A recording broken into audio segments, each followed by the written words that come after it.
Everyone, I am Neha Maurya and welcome back to our channel Bioshastram. तो हम कौन सा चैप्टर पढ़ रहे थे? Principle of inheritance and variation पढ़ रहे थे और इस चैप्टर के 2-3 वीडियो हो गए। तो अगर आपने वो सारे वीडियोस अब तक नहीं देखे हैं तो सबसे पहले वो वीडियोस देख लो ताकि तुम्हें चैप्टर समझ में आएगा, कंटिन्यूएशन में हो जाएगा। एंड सारे वीडियोस का लेक्चर जो लिंक है वो नीचे आपको डिस्क्रिप्शन बॉक्स में मैं डाल दूंगी, आप देख लेना। और आज का हम लेक्चर शुरू करते हैं। तो हम कौन सा चैप्टर पढ़ रहे हैं? प्रिंसिपल ऑफ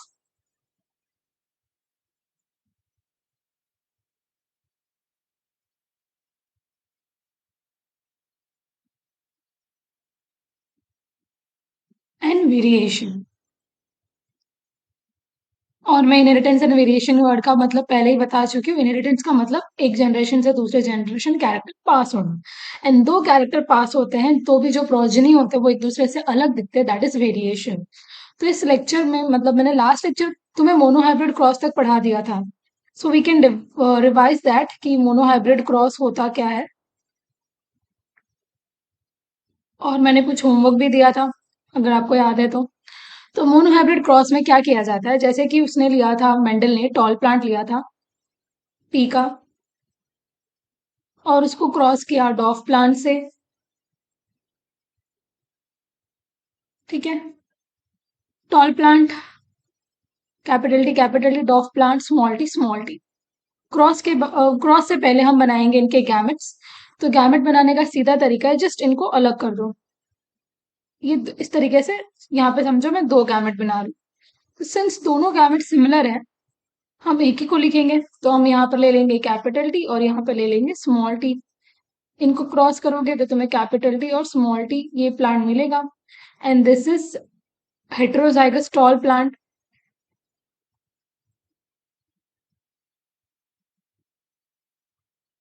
तो बात ये हुई थी कि ये जो हमें प्लांट मिल रहा है इट इज हाइब्रिड, राइट? इसमें एक कैपिटल टी है और एक स्मॉल टी है। तो दिस प्लांट इज मोनोहाइब्रिड। इस प्लांट को हम कहेंगे, जो भी मिलेगा, जो टॉल मिला है, दिस प्लांट इज मोनोहाइब्रिड। और ये किस क्रॉस से मिल रहा है? हमें इस क्रॉस से मिल रहा है ना, इनके क्रॉस से। तो इस क्रॉस को आप क्या कहोगे? Monohybrid cross. सिंपल सी बात है, जिनको क्रॉस करने से मिल रहा है हमें मोनोहाइब्रिड प्लांट, उस क्रॉस को हम मोनोहाइब्रिड क्रॉस कह देंगे। क्लियर? अब आगे देखो। फिर इसके बाद हमने क्या की थी? इसकी सेल्फिंग की थी। जो प्लांट है उसकी हम क्या करेंगे? सेल्फिंग करेंगे। तो सेल्फिंग के लिए हमने क्या किया था? ये हमारा मोनोहाइब्रिड जो बच्चा मिला है, टॉल प्लांट मिला है, उसको आपस में हम सेल्फिंग कर रहे हैं। वापस से गैमेट बनाओ। तो यहाँ पे कैपिटल टी स्मॉल टी, और यहाँ पर भी कैपिटल टी स्मॉल टी। तो अलग अलग दो तरीके के गैमेट बन रहे हैं। तो ये इस गैमेट में बात ये होती है कि ये जो है वो इसके साथ भी फ्यूज हो सकता है और इसके साथ भी फ्यूज हो सकता है, और ये वाला भी सेम इसके साथ फ्यूज हो सकता है और इसके साथ फ्यूज हो सकता है। तो यहाँ पे बहुत ज्यादा कंफ्यूजन हो सकता है। तो इस कंफ्यूजन को दूर करने के लिए एक हमने स्क्वायर यूज किया था, पुनेट स्क्वायर या चेकरबोर्ड मेथड जिसे कहा जाता है। उसमें क्या करते हैं हम? What we do in that, just we make a square.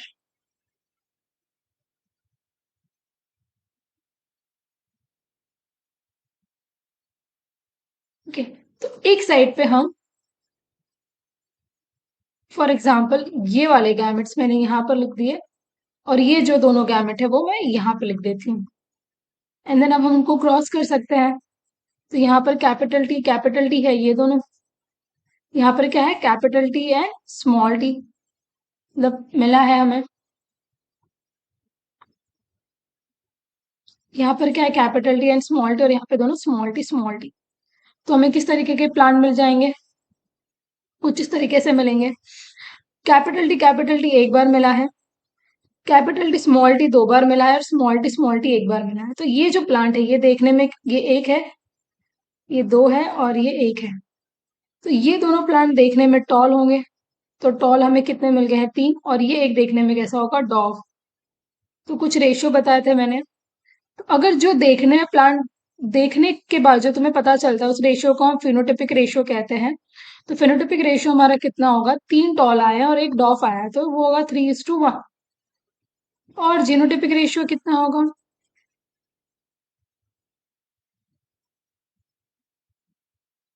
Gene के लेवल में क्या चेंजेस है, तो एक कैपिटल टी है, दो capital T and small T है, और एक स्मॉल टी है। तो दिस इज जीनोटाइप की रेशियो। ये बस मैं रिवाइज करवा रही थी कि लास्ट लेक्चर हमने ये पढ़ लिया था, राइट।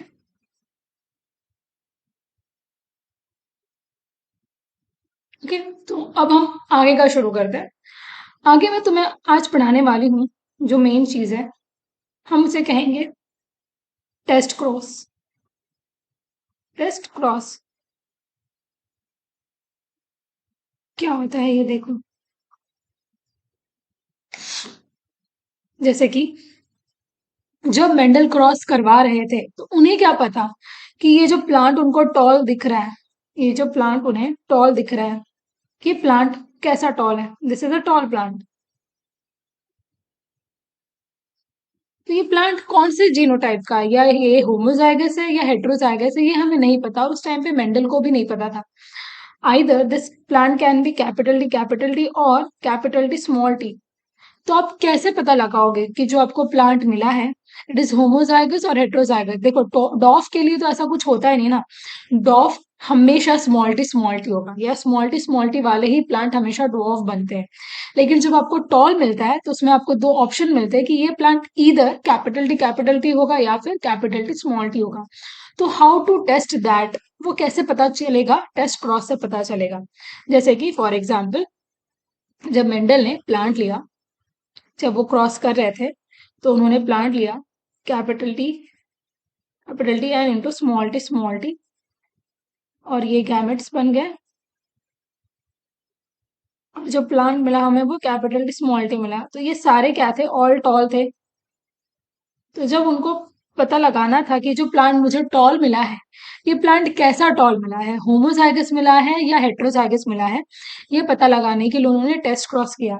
तो टेस्ट क्रॉस में आप क्या करते हो, you cross with recessive parent. Okay, so ये प्रोजनी है, और इस प्रोजनी का रिसेसिव पैरेंट ये होगा।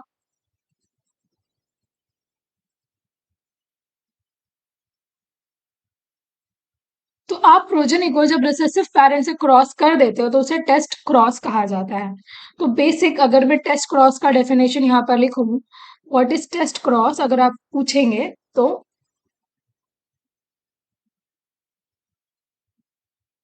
इज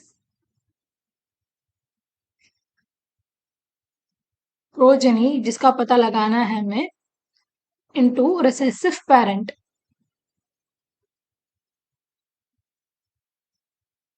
चलो तो कर देते हैं क्रॉस, ठीक है। तो हमारा प्रोजनी क्या है जिसका हमें पता लगाना है, देखो क्या है, it's capital T and small T, ये है। तो लिख देते हैं हम progeny capital T and small T, और हमारा रिसेसिव पैरेंट क्या है, small T and small T. अब गैमेट बनाओ तो यहाँ पे दो तरीके के गैमेट बनेंगे, और यहाँ पर एक ही तरीके का गैमेट बनेगा। अब इनका चेकरबोर्ड मेथड यूज करके इनके क्रॉसेस कर दो, तो क्रॉसेस कुछ ऐसे मिलेंगे।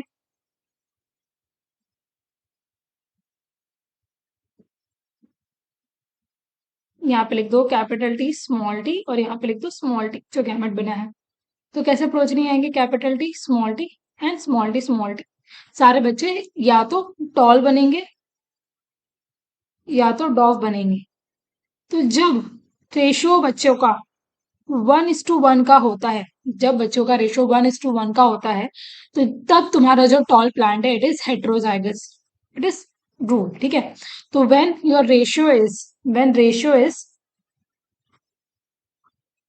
when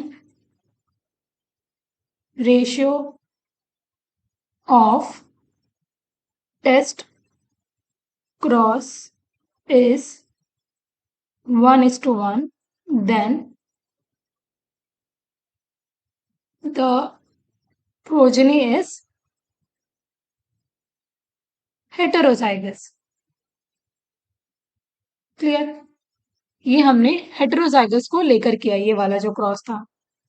अब सब फॉर एग्जाम्पल एक प्लांट टॉल है, लेकिन वो होमोजाइगस है, हमें नहीं पता वो होमोजाइगस है। लेकिन अगर टॉल प्लांट को लेके तुम रिसेसिव पैरेंट के साथ क्रॉस करोगे तो क्या आएगा, इजी, जो हम अब तक करते आ रहे हैं वही आ रहा है। टेस्ट क्रॉस का डेफिनेशन क्या है, याद करो। Test cross is progeny into recessive parent. तो यहाँ पे हमारा प्रोजेनी कैपिटल डी और रिसेसिव पेरेंट ये है, ठीक है। तो क्या मिलेंगे, gamete capital D small d, ठीक है। तो अगर सारे plant, all plants are tall, all tall, if test cross से सारे प्लांट टॉल आ रहे हैं, then the plant is homozygous, ठीक है। when the product of test cross is all tall plant, when the product of test cross is all tall plant, then progeny is homozygous.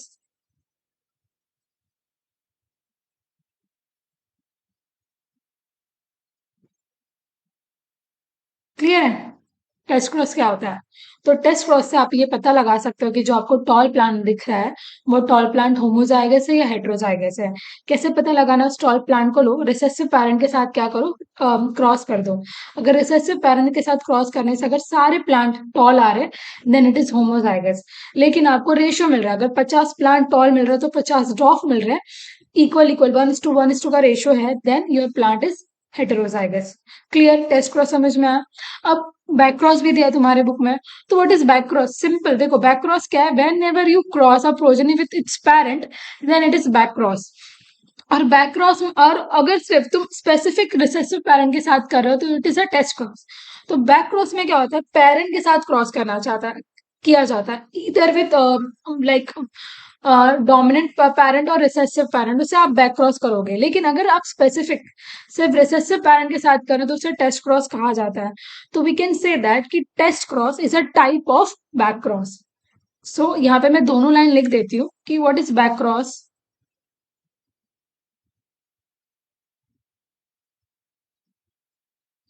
Cross with parent. और अगर आप मुझसे पूछोगे कि what is test cross is like cross with recessive parent, so we can say that कि test cross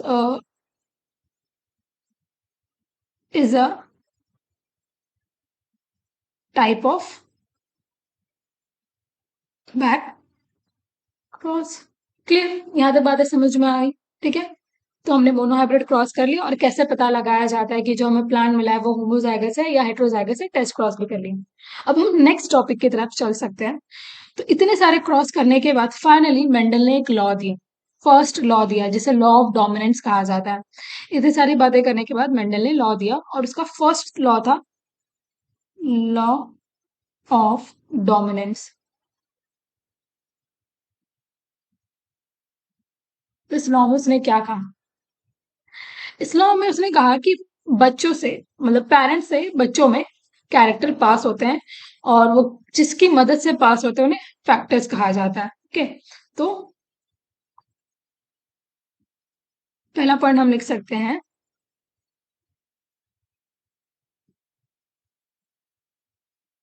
characters are inherited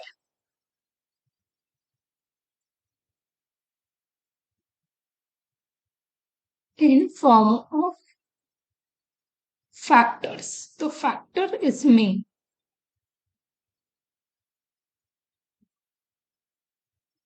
clear, पहली बात उन्होंने की कि characters are inherited in the form of factors.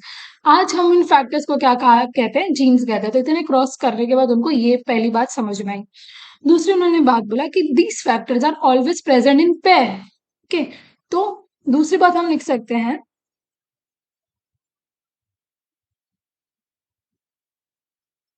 Factors are always present in pairs, तो pairs वाली बात को हम थोड़ा सा बोल्ड में लिखेंगे कि factors are always present in pairs, यानी हमेशा या तो पेयर्स का मतलब क्या हो गया, या तो हमारे पास कैपिटल टी होगा, या स्मॉल टी होगा, या कैपिटल टी स्मॉल टी होगा। फैक्टर्स हमेशा पेयर में प्रेजेंट होते हैं। एंड थर्ड इंपॉर्टेंट बात उन्होंने की, in case of dissimilar factor one dominates the other. Okay, so in case of dissimilar factor,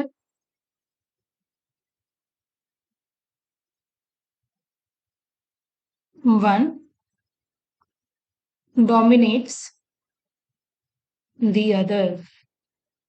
तो कहने का मतलब अगर डिसिमिलर फैक्टर है, डिसिमिलर फैक्टर मतलब क्या हो गया, for example if there is capital T and small T, it is a dissimilar factor.